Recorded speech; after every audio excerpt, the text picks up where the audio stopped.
Thank you, Prime Minister Modi, and what a wonderful example of international partnership shown in that film. I'm now delighted to introduce President Biden of the United States of America and invite him to speak from the left lectern.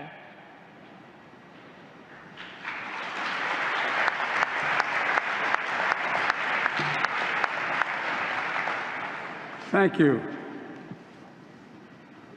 Ladies and gentlemen, our overriding purpose here in Glasgow is to raise the ambitions of our commitments to keep within reach our goal of limiting global warming to 1.5 degrees Celsius.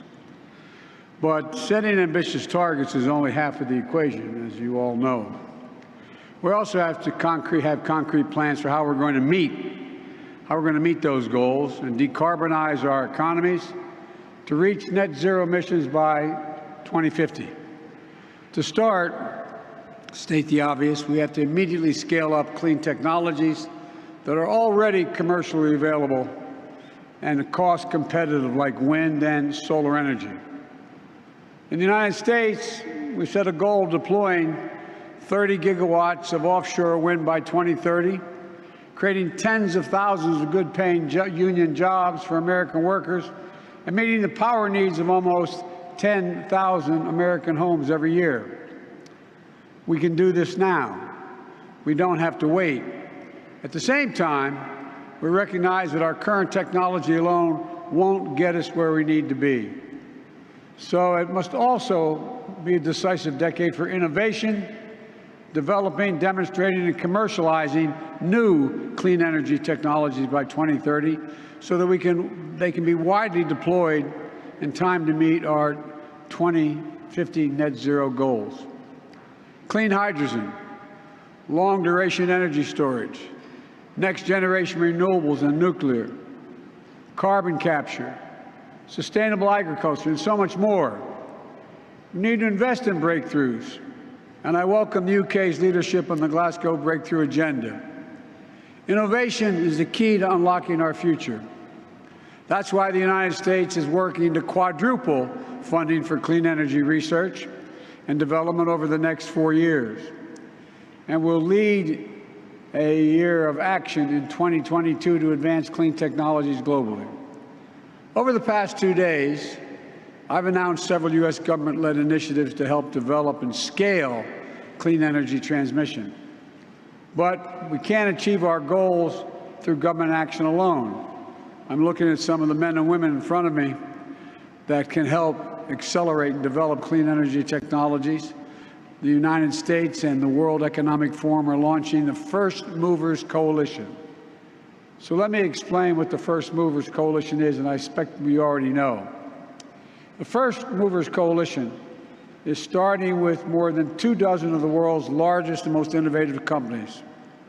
The coalition represents 8 major sectors that comprise 30% of the global emissions that we now are dealing with: steel, shipping, aluminum, concrete, trucking, aviation, chemicals, and direct air capture.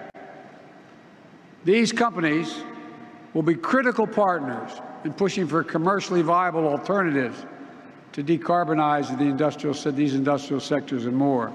And while championing the U.S. innovation of good-paying jobs at the same time, and the U.S. government is going to use our enormous market power as the world's largest buyer of goods and services, some $650 billion in acquisitions annually, to do the same. The government purchases that much. Together, these policies, God willing, will spur a wave of new and better products into the market and new companies and projects that will create good-paying jobs. So we're attacking the challenge from both ends. We're sending the demand signal loud and clear and investing in research and development to expand supply. We don't just want to innovate in the industrial sector. The agricultural sector also has a vital role to play. As stewards of the land, our farmers belong on the front lines of the climate fight. And together with the United Arab Emirates, I'm proud to announce the launch of Agricultural Innovation Mission for Climate, AIM for Climate. This is something we first proposed at my Leaders Summit on Climate over the last 6 months, we've worked with more than 75 partners to catalyze public and private investment in climate-smart agriculture and food system innovation. Today, along with 75 partners, we're going to launch a $4 billion initial investment globally.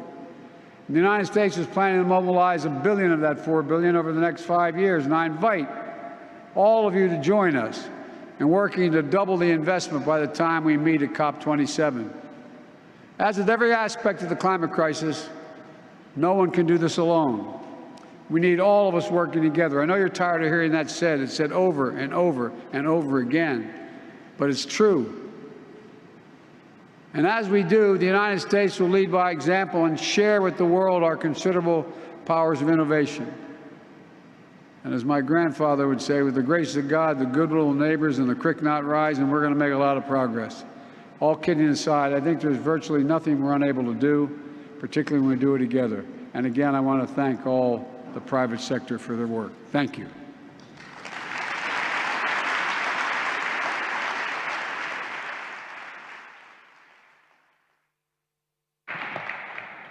Thank you, President Biden, for telling us more about the first